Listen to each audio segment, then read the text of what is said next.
Səbr elə. Çalış, dəyiş vəziyyəti, çalış, cəmaata xidmət elə. Cəmaat üçün çalış. Amma həmin cəmaat səni topa tutacaq.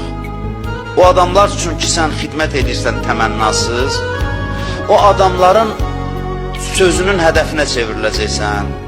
Səni söyəcəklər, təhqir edəcəklər, şər atacaqlar, böhtan atacaqlar. Bunlar hamısı bu yolda olacaq. Da depressiyaya düşüb, yorulub, usanma bundan. Səbrlə davam elə yolva. O qınaqları da özün üçün ləzzətə çevir, o təhqirləri də özün üçün ləzzətə çevir. Denən ki, mən onsuz da cəmaatdan mükafat gözləmirdim ki, bu yola başlayanda. Allah elə ona görə hərdən cəmaatı nankör eləyir ki, görsün sən nə qədər xalissən. Sən xidmət elədiyin sənə qarşılıq olaraq pislik eləyirsə, onun səbri nədir? Səbri budur ki, ilahi, mənə xoşdur ki, bilinsin ki, mən sənin üçün bu işi görürəm. Mən bundan ləzzət alıram. Bundan zövq alıram.